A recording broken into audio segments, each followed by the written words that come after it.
A new skyline. Introduction. What would Paris be without the Eiffel Tower? Or London without its famous clock tower, Big Ben? Iconic structures such as these, along with surrounding buildings, create an outline against the sky, called a skyline. Skylines are unique identifiers of places, just as your fingerprints are one-of-a-kind identifiers of you. Unlike fingerprints, however, skylines don't stay the same forever. They grow and change, sometimes gradually and other times quite suddenly.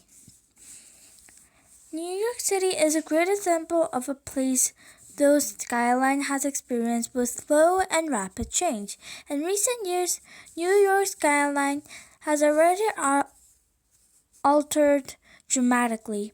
Buildings and structures have risen, fallen, and risen again. New York's skyline has continuously evolved. Growing the Big Apple.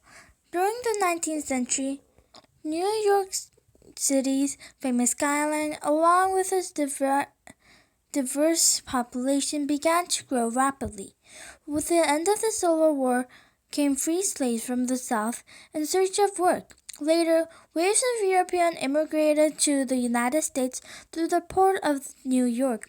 Many of them stayed on New York's Manhattan Island.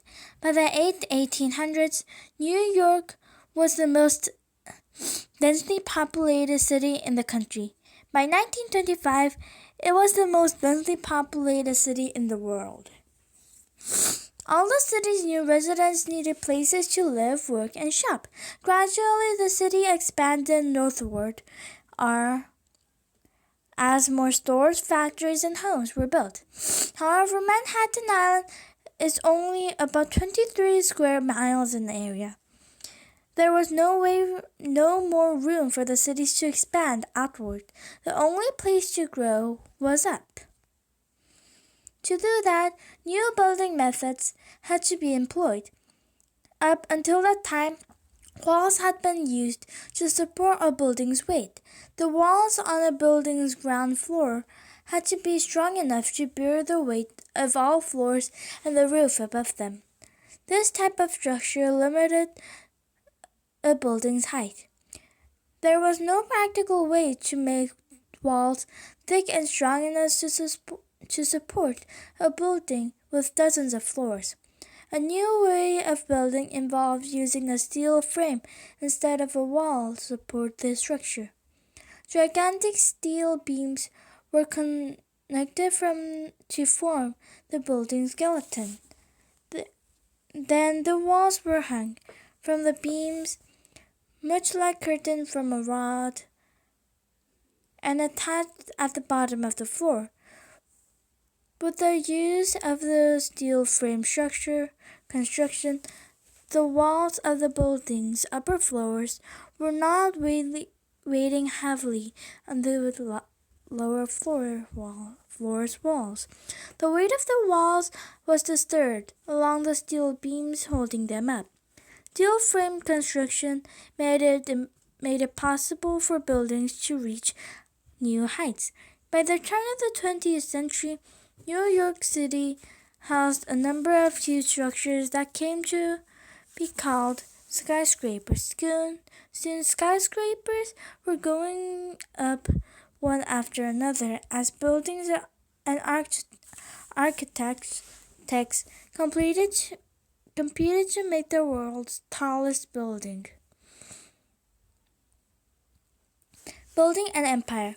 By the late 1920s, New York City's skyline had risen to new heights. It was during this time that two of the city's best-known structures were built. In 1928, the building of the 77-story skyrise building wanted to make it the world's tallest.